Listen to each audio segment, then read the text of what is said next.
Hello, my friend. Stay a while and listen. What's going on, guys? It's Filthy and I'm back with another video. Today we're looking at the Legacy of Dreams, Dagger of Dark, Witch Doctor. Now this is a speed guide. We're going to be doing GR speeds, we're going to be doing T16 and Bounties. This build is absolutely phenomenal for all three of those. It's really fast, it's very fun to play. You can add some toughness and shoot up the GRs. So in the background we're going to have either T16 footage or GR85. At the end of the video I'll show you a sub 2 minute GR85 clear. I've got about 14k in main stats, so not loads, and bear in mind there is obviously no season theme juice on it, so obviously this is a pretty strong build. And as I say, if you want to up the toughness you can get yourself to GR90 pretty comfortably, and then obviously you can work your way into the Legacy of Dreams push build as you progress through the difficulties. But before we jump in, I just want to welcome anyone who's new to the channel. Hit that subscribe button if you haven't already done so, and as always guys, a thumbs up is greatly appreciated. Now this is pretty similar to Big Daddy Den's build. I have tweaked a couple of things because I do like it slightly differently, but much love to him, great Witch Doctor player, and I do love his content. So starting us off guys, we're going to take the Legacy of Dreams gem. Now you're going to have to rank this up, so you're either going to work your way up to it on a set, or you will just put this build together and you grow in power as you go. Probably the set way is going to be better, but you don't have to have the gem at 99, obviously it's just more damage. So at max level you get 9750% multiplier, provided every slot you have is ancient. You also get 52% damage reduction, again assuming all 13 slots are ancient. Now you'll see my flavour of time is non-ancient, so I've got a bit more juice to go on and a bit more damage reduction, but don't worry, it works absolutely fine with 12. I was running it with 11 whilst I was gearing it up and it was still pretty fine then, so don't beat yourself up too much about the ancients. What I would say is that if it's a multiplier or something that looks fundamental to the build, go with the legendary until you find an ancient, and you can use this build as I say for bounties, and that's a really good way to get your ancients up. So just save a spare copy of everything, reforge it in a cube, and you'll have this put together fairly quickly. So starting us off, we're going to take the Dagger of Darts. The poison darts and importantly our Fetishes darts will pierce and also will now deal 500% damage. If you can get these through a big group of enemies, really phenomenal. You deal so much damage, it's absolutely ridiculous. Now we don't actually have Fetishes on our skill bar, but we're going to take Fetish Sycophants as a passive. This means that whenever we hit, we've got a 15% chance to summon a Fetish for 60 seconds. The build does take a bit of ramping up because you obviously start with 0 Fetishes, but once you do hit, they do start proccing. 60 seconds is quite a while, so you should get yourself up to 15 pretty quickly. And as you can see from the Carnival Helm, only the 10 nearest us fire darts anyway, so once you get to 10, then you're pretty much set. Now this is interchangeable with the Mask of Jerem, which I've got in the cube. Pet damage is increased by 200%, that's a lovely multiplier, and it's more likely you'll put this in the cube because obviously it rolls on a range. Now the Fetishes aren't the only pet we've got, we're also going to take the Gargs as well. This gives us a extra source of damage, really handy for starting off the Rift because they'll kill stuff because they've just got a high enough multiplier on them anyway, and that's good because it means that we can get going pretty much straight away. Even though we don't have any Fetishes out, we can still do a bit of damage. So speaking of Gargs, they're going to be buffed by the Short Man's Finger, a massive 650% multiplier on them. Again, this is most likely to go in the cube because it rolls on a range, but you can certainly put it on the character. Now also buffing up the Fetishes, we're going to take Depth Diggers because we're going to be taking a rune on the darts that means that it generates primary resource. This is essentially a double damage modifier, which is really handy. Tasker and Theo is going to give us extra attack speed. This is going to buff both the Fetishes and also the Gargs, that's really handy. We have Convention of Elements. We get really good utility out of this because we actually have 2 rotations. The Gargs are on cold, so they'll hit extra hard when we get to cold, and the darts are on poison. So again, when we get to poison, we deal a lot of damage there. So our other weapon is an Echoing Fury. Again, this can go in the cube in place of the Dagger of Darts, but on the basis that the darts roll on a range, again, this is much more likely to be on your character. Now when you kill things you get a stack, and you can stack this weapon up to 5 times. Each stack is worth 5% move speed, so 25%, and then 15% attack speed, so max 75%. That again buffs both the Fetishes and the Gargs directly, so once you get yourself up to 5 stacks you deal absolutely mega damage. Witching Arrow is going to give us more attack speed and more critical hit damage, so again just beefing up the damage of the build quite a lot. We're also going to take a Flavour of Time, which is going to double our pylon duration. I just absolutely love this for speed rifting, it just completely makes it brainless. If you get a power pylon when the Rift Guardian spawns, you can just insta-melt it. Very nice. You can swap this out for Hellfire Amulet, we'll talk passives in a little bit, but it's not absolutely essential, so you don't have to get this, but obviously mine's rolled fairly well, and I do like the double pylon effect. We're going to take a unity, which is going to give us a doubling of toughness provided our follower has one, and they also have a token that renders them invulnerable. Again, also to buff up the toughness, we're going to take the Ucapian Serpent. This will give us up to a 30% reduction provided we've got our zombie dogs out, so obviously we've got them on the bar. Mine's not terribly well rolled, so I could get a little bit more damage reduction, but it's ancient, so I've rocked with it. For the chest piece, an Aquila Crass is going to give us a 50% toughness buff because we don't spend any primary resource. So really nice, you don't have to worry about the secondary roll on this. Doesn't matter what it is, just as long as it's ancient. We're going to take Nemesis Braces for extra progression, so extra champions off pylons, really nice. And then the last 2 slots, guys, are completely open. Homing pads are quite nice because I use them on the T16 because they're very handy not to be interrupted, because obviously on T16 there are still monsters around when you're finished, so chances are once you get a nice pair and you get them orged up, you can use them. But any decent shoulders, you know, a nice primal pair that you can find can go here. Pauldrons of the Skeleton King are another good choice because they'd give you at least a chance at a free life, but really shoulders very open, you just want to get one with nice stats. And then boots, I've got the Ice Climbers on just because I don't like getting frozen, but to be honest, illusory boots are probably slightly better and they're much easier to get because you farm them from Act 2 bounties, and they'll allow you to move through enemies unhindered. Now I do actually have that on the T16 build. I've just been playing around with them, so again, very open slot. You can just stick a nice primal pair here if you get them, doesn't really matter. Other legendary gem wise, we've gone for the Simplicity Strength. It offers another multiplier on the Dagger of Darts, so this doesn't buff the Gargs but it does buff the Fetishes. We also get a 4% heal whenever we hit with the primary ability, so that's really nice. And then lastly, the Enforcer gem, again a flat damage increase to the pets, so this buffs all the pets, which is nice. They also take 90% less damage. As for gems in the gear, Topaz just for more damage. Also we're going to take a life gem in the helm because we don't really need cooldown because we've got a really good mechanism for getting our skills back pretty quickly. But by all means, if you prefer to play with a diamond, you certainly can do. That's just totally personal preference. So looking at the skills, we've gone for Gargantuan Humungoid. This obviously is the cold rune. It gives the huge cleave effect to the Gargs. Now you can run the Spite, which is a craftable mojo, and put it on Restless Giants, but to be honest I like it on the cold one because it means we get more utility out of the convention of elements, so I like benefiting from 2 cycles. I also like the extra toughness from the Ucapian Serpent.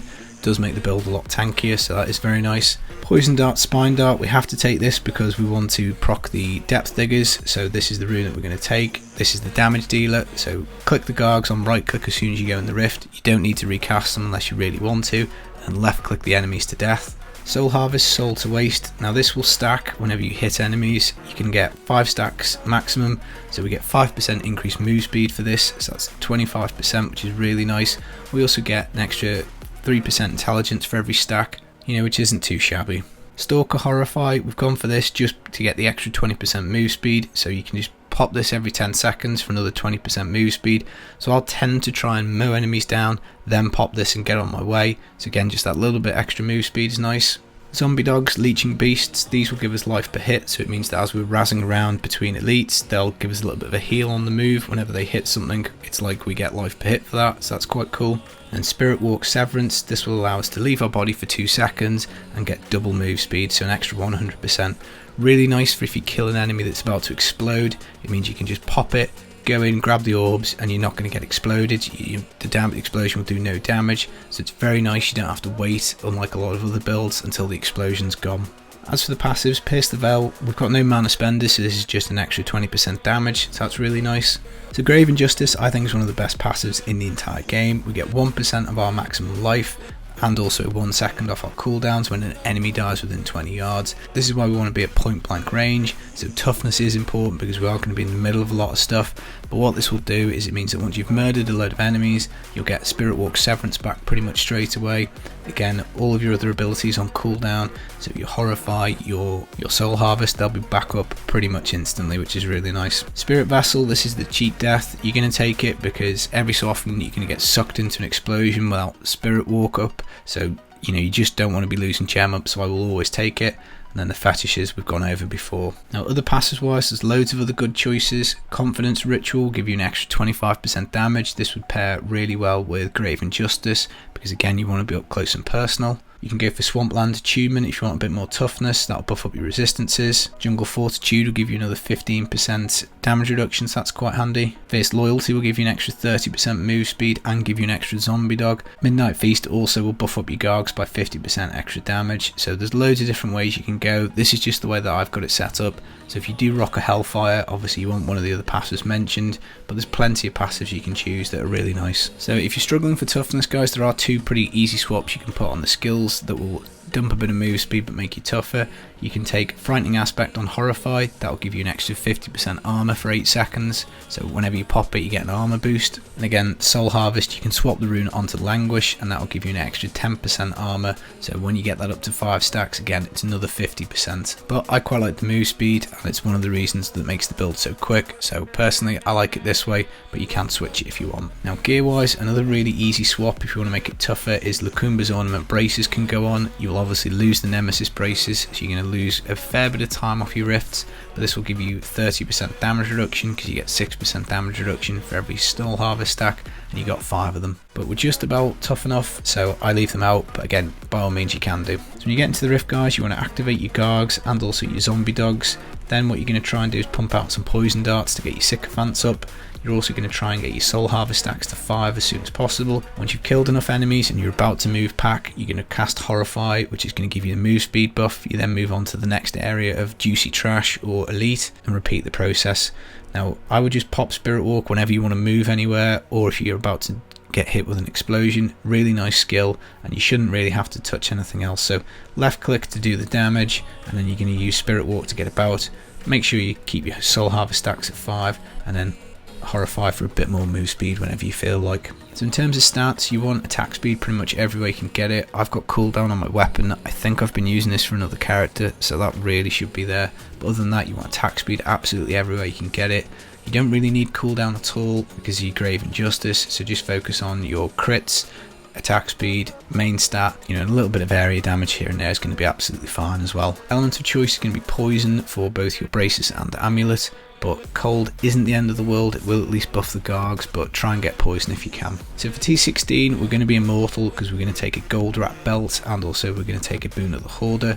Now these two things pair really well. It means we're invulnerable as soon as we kill our first enemy and gold drops. So provided we get enemies around, we're going to have this bonus up and we're going to be immortal. Gold wrap's nice. On the secondary we get extra gold. We're going to swap the chest piece to a gold skin to give us again 100% extra gold from monsters. Really nice. And then we're also going to swap the gem in the helm to a gold gem, so another 41%. So we've got almost extra 200% gold find off these 3 items.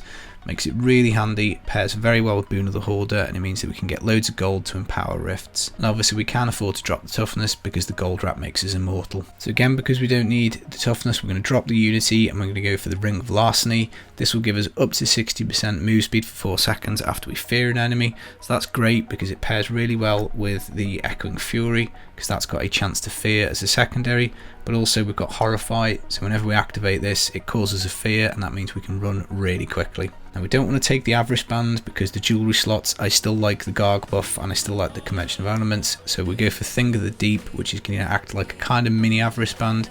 Gives us increased pickup radius of 20 yards. That's pretty big. It's not quite as good as an Avarice Band, but it does the job just absolutely fine.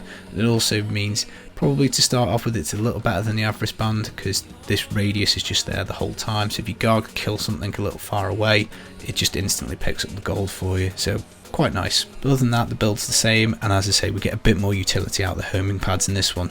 And as I said, I've swapped the boots to the illusory ones for this one, but it doesn't matter too much and you can go with whatever you want. Now in terms of bounties, you're going to want to blend the T16 and the GR build together. One thing important to bear in mind, guys, is you can't wear a unity in public bounties. People will get pissed off pretty quick. So what you're going to want to do there is definitely take the Kumba's Ornament to get the 30% damage reduction.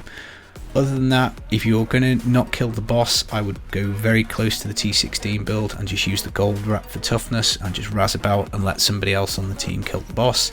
But if you want to just do the whole thing, you're going to lean much more towards the GR version because you're going to have to survive those boss fights at kind of GR 75 level. So again, that's totally up to you, depends what you want to do. I personally am a bit of a shit. I just put the T16 version on and let somebody else, hope that somebody's playing Shadow and they'll go kill the boss. But as I say, totally up to you. So in terms of Paragon, guys, move speed always up to 25%, no spender, so no need for maximum mana, everything else in intelligence. For offense, attack speed probably first, then your crits, then cooldown because we don't really need it that much. For defense, we want armor, life percent, all res and life regen. Then utility, definitely area damage, life per hit, gold find, and then finally resource cost reduction. So that's the build, guys. I hope you liked it. It's incredibly quick, it's very versatile, there's only a few swaps between them. You know, one thing does everything, very easy to play, and that's why we like it. So I hope you have enjoyed the video. If you have, a thumbs up is greatly appreciated, and I'll see you in the future for some more Diablo builds. Take it easy. Peace.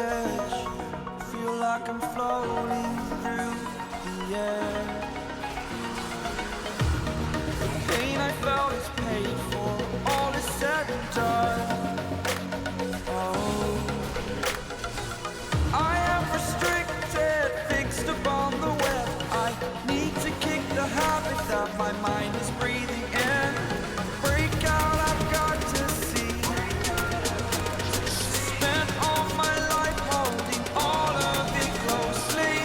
I played it innocent, a feel of discontent.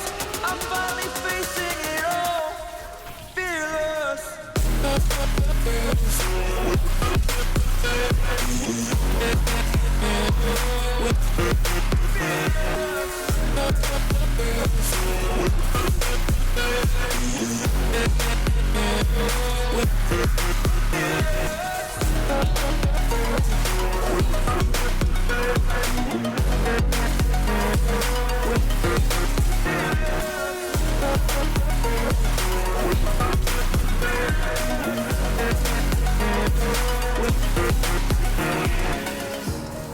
Burning the bridge that keeps us. I'm here and I'm feeling exaggerated, that's what you assume. The story's over now, I must conclude. I am conflicted, watching where I step still, hanging in the balance. Not the life I want to live, I want to take it all. Standing tall, fear I weighed the person you are. Oh, break out, I've got to see.